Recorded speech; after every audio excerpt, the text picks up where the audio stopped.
자, 그러면 오늘 우리가 할 내용은요, 우리가 지금까지 배웠던 내용 전체적으로 한번 훑어보는 겁니다.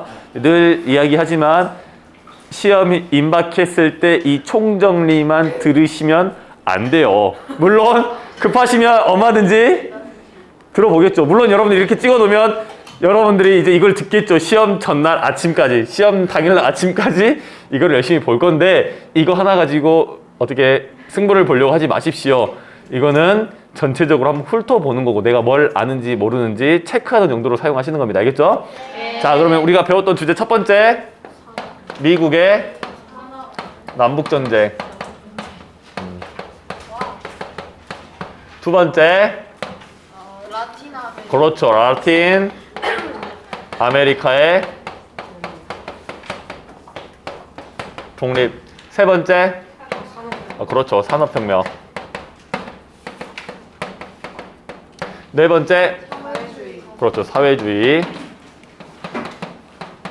다섯 번째, 그렇죠, 제국주의. 우리가 배운 게 겨우 이 5개밖에 없습니까? 네. 예, 맞습니다. 하지만 우리가 2달 동안 논 게 아니죠.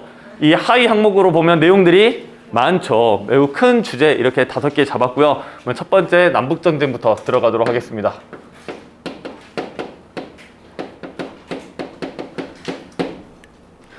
남북전쟁의 주체, 누구랑 누구랑 싸운 거야? 그렇죠, 미국의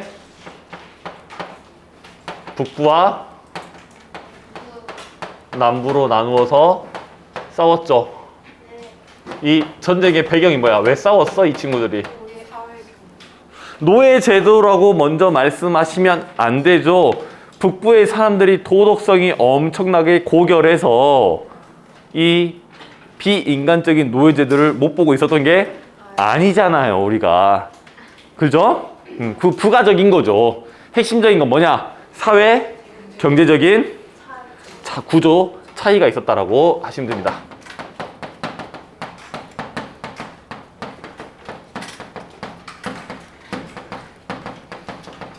자, 그러면 사회적인 차이가 뭐냐?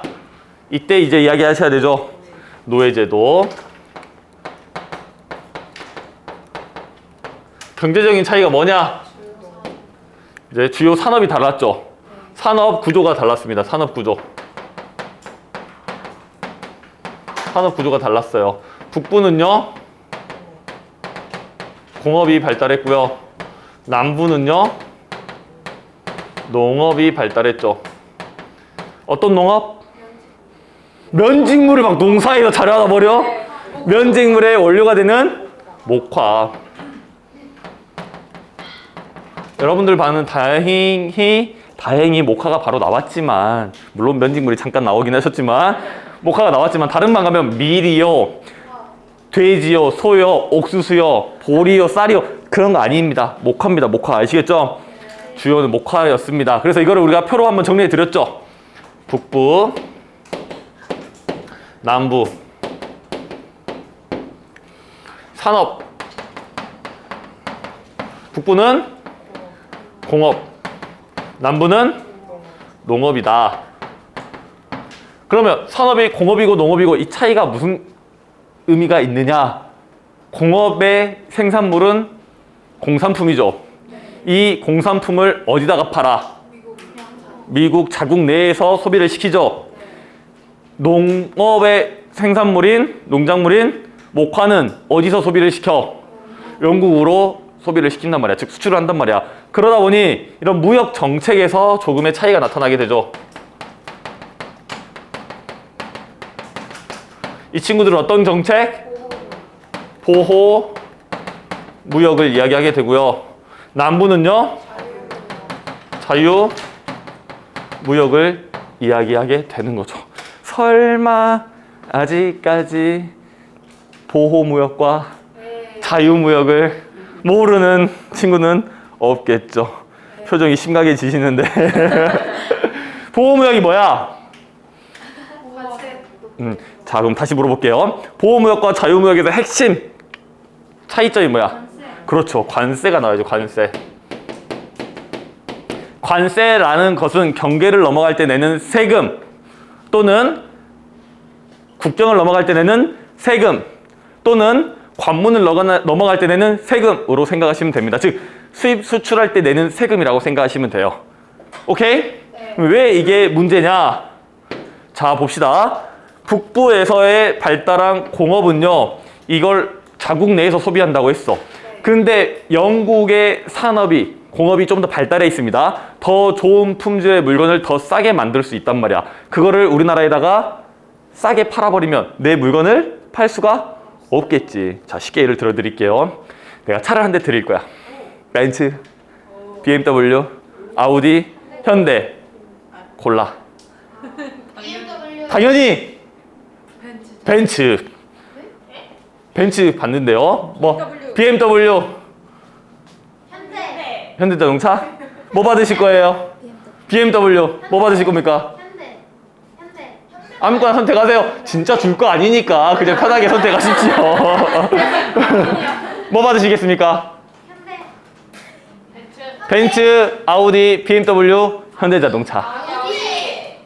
벤츠. 벤츠. 자 봐봐. 내가 벤츠, BMW, 아우디, 현대자동차 4개를 선택지를 줬는데 아무도 우리나라 국산 현대자동차를 고르지 않았습니다. 현대. 왜냐고 물어보면 수입차가 더 비싸니까. 비싸니까. 그러면 직접 살 거야 돈으로. 뭐 살래? 뭐 살래? 뭐 살래? 뭐 살래? 만장일치로 살 때는 현대자동차를 산다고 합니다. 왜? 가격이 차이가 나니까. 만약에 1억짜리 차라고 하면 그 세금이 약 1,000만 원 정도 된단 말이야. 관세가 어디서 오냐에 좀 다르지만 1,000만 원 정도 또는 많으면 2,000만 원 가까이가 세금이야. 관세야. 그러면 그 관세를 물었기 때문에 외국 차가 우리가 훨씬 더 비싸죠. 물론 비싼 차를 가지고 와서 거기다 관세까지 얹으니까 더 비싸지는 겁니다. 이해되십니까? 네. 근데 북부에 발달한 공업에서 관세가 없이 영국의 물건이 들어온다. 이거 어떻게 돼? 현대자동차랑 벤츠랑 부품이 품질이 비슷한데 가격이 똑같다. 뭐 사겠습니까? 벤츠 사겠죠. 가격이 똑같다. 뭐 사시겠습니까? 그렇죠. 우리 공업 망하는 거야. 그러니까 보호무역, 관세를 세게 먹여줘야 된다는 거지. 그러면 영국에서 들어오는 물건에 대해서 관세를 세게 먹였습니다. 미국에서 영국으로 보낼 때 영국에서도 관세도 세게 먹여 안 먹여? 그지. 영국이 호구가 아니잖아요. 우리 물건 거기 관세 많이 먹이는데 우리가 수입할 때 관세를 안 매기지는 않겠죠.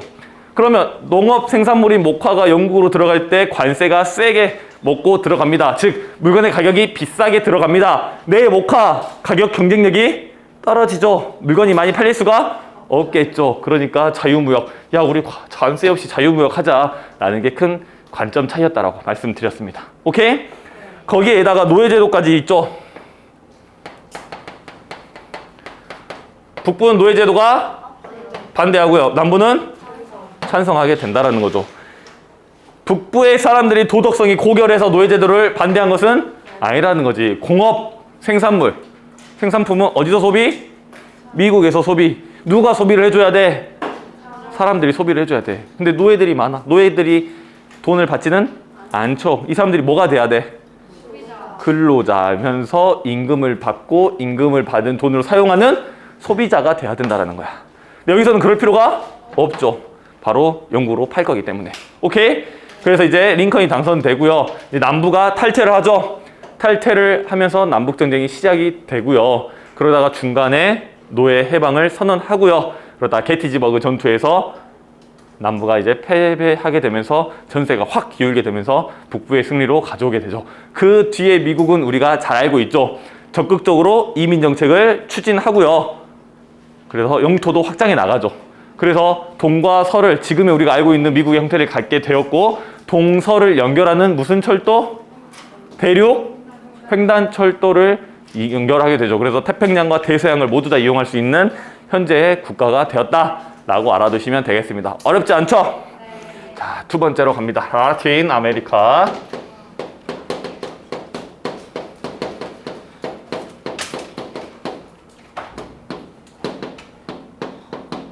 우리 아메리카를 나누는 기준이 두 개라 그랬죠. 네. 문화적인 것, 지리적인 것. 라틴 아메리카는 뭘로 나눈 것? 문화적으로 나눈 것. 그러면 라틴 아메리카에 대응하는 게 무슨 아메리카?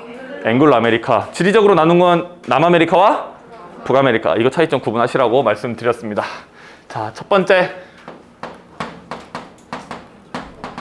배경부터 보겠습니다. 물론 여러분 노트에 적어진 거 여러 개가 있습니다. 그중에 이제 크게 영향을 줬던 게 뭐냐 하면 미국의 독립입니다. 미국의 독립이 어떻게 라틴 아메리카의 독립에 영향을 줬을까? 라고 우리가 한번 생각을 해봅시다.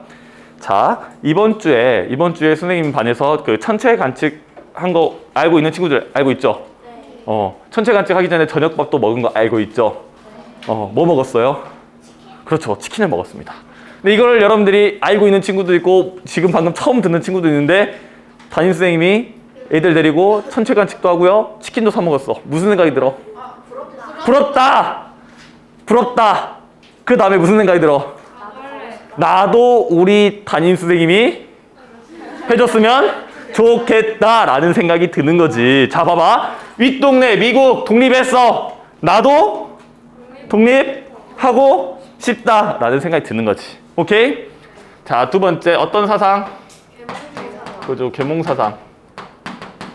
계몽사상이라는 게 뭐야? 훌륭합니다. 훌륭해요. 머릿속에 빛을 넣어주고. 진짜 빛 넣어줘요?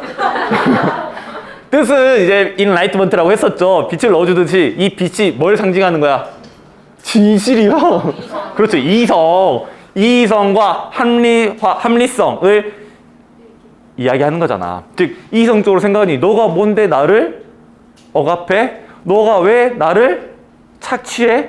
라는 생각으로 가게 되는 거지. 그래서 불합리적이다라는 생각이 들면서 여러 가지 배경으로 라틴 아메리카의 독립이 이끌어지게 되죠. 자, 그러면 독립 국가들 있죠. 이때 라틴 아메리카의 독립을 이끌었던 계층이 있습니다. 그렇죠. 크리오요라는 계층이야. 크리오요는 어떤 사람들이야? 그렇죠. 백인이야. 그러면 본투 라틴 아메리카 백인? 맞아, 아니야? 반반이죠. 일단 라틴 아메리카 출신은 맞습니다. 나의 아버지 또는 나의 할머니, 할아버지는 어디 사람? 에스파냐에서 라틴 아메리카로 넘어왔죠. 이주한 사람들의 후손을 우리는 크리오요라고 했죠. 이 라틴 아메리카에서 크리오요는 어떤 계층이야? 넘버 2예요? 지배계층이잖아. 이 동네에서는 지배계층인데 약간의 컴플렉스와 약간의 2등 시민이 남아있다 그랬죠. 내 위에 누가 있어? 그 페닌슐라르, 즉 에스파냐 본토 사람들이 있단 말이야. 그러니까 본토 물 좀 먹으러 유학도 가고 하는데 이런 사상들이 퍼지고 나면서 무슨 생각이 들어? 야! 용의 꼬리가 될 바에는 뱀의 머리가 되겠다라는 생각도 들지 않겠습니까? 그래서 이제 이 크리오요 계층이 이 라틴 아메리카의 독립을 이끌게 되죠. 이때 제일 유명한 인물이 누구? 이달고 신부님 잠깐 들어가 계시고요. 네 글자. 볼리바르. 그렇지. 볼리바르가 가장 유명하죠. 이달고 신부님은 좀 천천히 나오시라고 하고요. 일단 여기서 나와야 될 사람은 볼리바르다라는 거 알아두시면 좋겠습니다. 자, 이제 함정 이제 낚시 들어갑니다. 거의 모든 나라가 다 이 크리오요 중심, 즉 지배계층의 주도로 독립이 이끌어졌는데 몇 개? 하나 나라. 그렇죠. IT는 흑인 노예 주도로 독립을 이끌어 나가게 된다는 겁니다. 그 IT 잘 알고 계셔야 됩니다. 그죠? 우리나라는 무슨 강국? 미안합니다. IT 강국이죠. IT 강국. 내가 이거 5번째 농담을 하는데 안 먹히는 거 보니까 다시는 안 하겠습니다, 여러분들. 첫 번째 하고도 반성하고요. 두 번째 하고도 반성하고요. 아까 오전에도 반성하고 왔는데 그래도 혹시나 여러분들 마지막 수업이거든요. 혹시나 먹힐까 해서 봤는데 안 먹힙니다. 그래서 어쨌든 머릿속에 알아두시죠. 무슨 강국? IT 강국. 그래서 IT 흑인 노예는 꼭 알아두셔야 됩니다. 알겠죠? 자, 그럼 라틴 아메리카의 독립 넘어가고요. 세 번째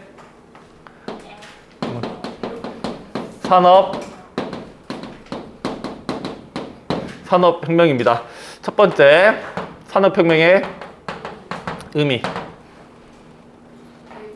먹고 살기 편해졌다. 그냥 편하게 말해버리시군요. 생산량 수요로 인한 급증으로 인한 사회 경제적 대변혁이야. 즉 기존과 다르게 생산량이 급증하면서 완전히 많은 것이 바뀌었다라는 거지. 로또 1등이 됐어. 그냥 1등이 아니야. 100억이 됐어. 그러면 일단 제일 먼저 뭐부터 바꿔? 뭐 집부터 바로 바꿔버려요? 그죠? 뭐 집도 바꾸고 차도 바꾸고 옷차림부터 바꿔가지고 이제 점심 뭐 비서도 데리고 다니고 막 이러는 거지. 지금까지 여러분들의 15년 인생과는 완전히 다른 세상이 펼쳐지는 거야. 즉 산업혁명도 쉽게 얘기하면 로또 맞은 겁니다. 인류 문명의 로또 맞은 거야. 어떻게? 생산량이 급증했는데 이 생산량 급증을 어떻게 했냐? 기술의 혁신과 기계의 발명. 여기서 잠깐 사죄해야죠. 분명히 여러분들에게 이해하기 좋게 로또 맞았다라고 하지만 산업혁명이 인류에게 로또라고 말하면 이건 역사에 대한 모욕입니다. 기술의 혁신과 기계의 발명으로 인류가 이끌어온 발전이죠. 그래서 생산량이 급증을 했어. 그래서 기술 혁신과 기계 발명에 의해서 과거에 집에서 한 땀 한 땀 만들던 간의 수공업에서 벗어나 물건을 생산하는 전문적인 공간들이 나타나게 되죠. 그걸 우린 뭐라 불러? 공장이라고 부릅니다. 즉 공장제 기계 공업이 시작되는 거야. 즉 과거와는 다르게 엄청나게 많은 생산량이 나타나게 된다라는 거죠. 오케이?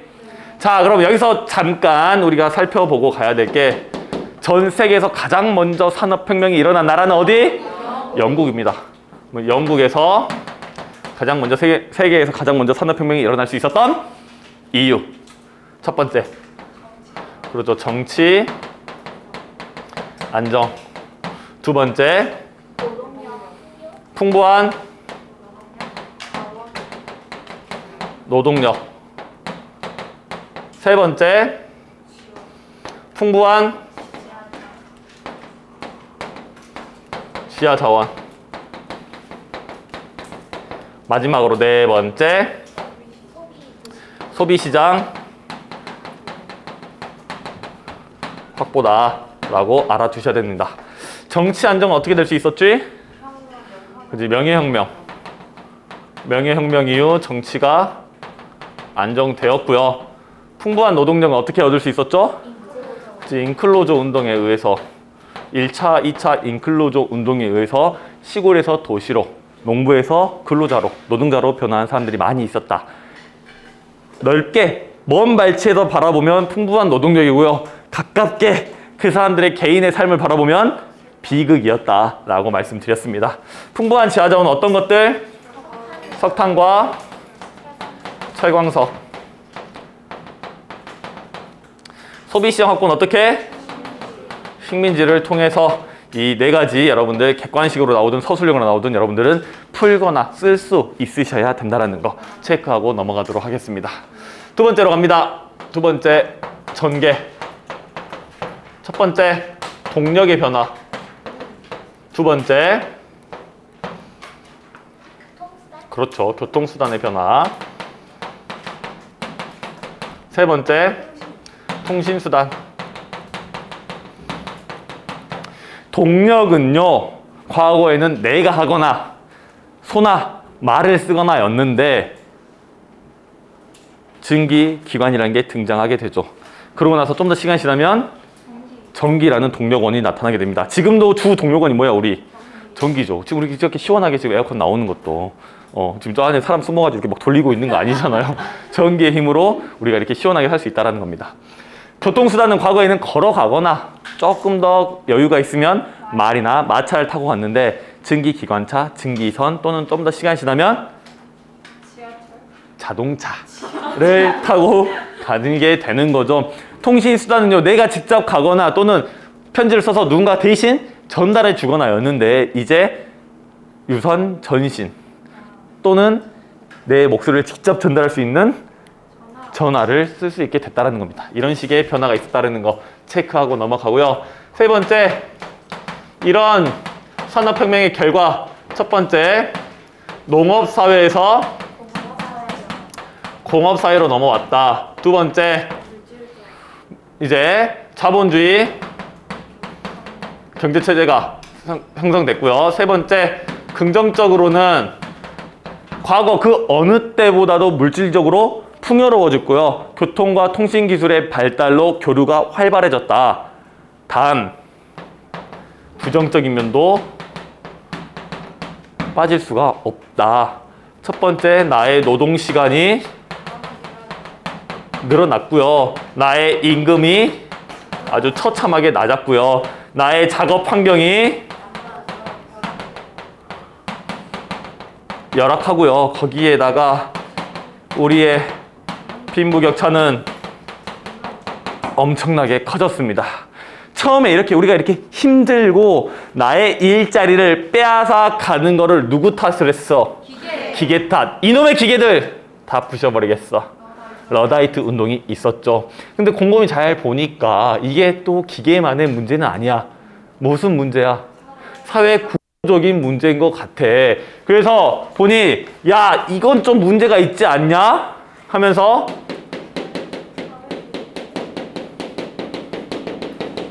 사회주의 사상이 등장하게 되죠. 자, 봅시다. 빈부격차가 엄청나게 컸어. 이걸 우리는 뭐라 불러? 자본주의의 모순이라고 불렀죠. 이 자본주의의 모순, 즉 부자는 왜 더 부자가 되고 우리는 계속 노동을 하는데 왜 가난하지? 우리가 이 공장에서 우리가 물건을 만드는데 이 만든 물건은 모두 다 누구 거? 사장님 거. 왜 사장님 거야? 그지? 이 공장이 사장님 거니까 사장님은 점점 더 부자가 되고 나는 그저 그렇게 계속 이렇게 살아갈 수밖에 없다는 거야. 무슨 차이 때문에? 공장을 가졌냐 못 가졌냐라는 차이 때문에. 이 공장을 우리는 뭐라 불렀어? 생산수단이라고 불렀지. 즉 사회주의에서는 이 생산수단을 개인이 갖지 말고 사회화하자고 하는 게 사회주의 사상의 핵심이었어. 그러다 보니 그 뒤로 나오는 평등사회라든지 또는 사유재산이라든지 이런 것들이 다 연달아 나올 수 있게 되는 거죠. 자본주의는 이 생산수단의 사유화, 사회주의는 생산수단의 사회화. 이거 헷갈리시면 안 됩니다. 개인을 가질 수 있냐, 개인이 가질 수 없냐 라는 거야. 그래서 사회주의 사상이 등장하게 됩니다. 오케이? 자, 이제 마지막으로 제국주의 들어가는데 선생님이 본 수업 시간에 여러 번 말씀을 드렸습니다. 산업혁명이 사회주의 사상 등장에 영향을 미쳤고요. 제국주의까지도 연결이 된다라고 했는데 여러 반에서 몇 번 이야기를 하니까 감을 잘 못 잡고 계신 것 같더라고요. 그래서 한번 정리 다시 한번 해보도록 하겠습니다. 산업혁명이 일어납니다. 산업혁명이 일어나요. 산업혁명이 일어나니까 생산량이 어떻게 돼? 생산량이 늘어났네요. 그래서 이 생산량이 늘어났는데 빈부격차가 커졌네요. 이걸 우리는 뭐라 불러? 자본주의 모순이라고 부르죠. 이걸 해결하자고 하는 게 사회주의였어.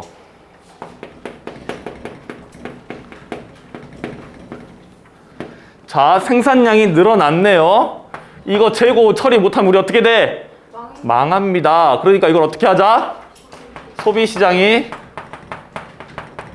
확보가 필요해요. 그래서 식민지 개척으로 가는 거죠. 이걸 관련된 뭐라 불러? 제국주의라고 부르죠. 그래서 이 사회주의에서는 생산수단의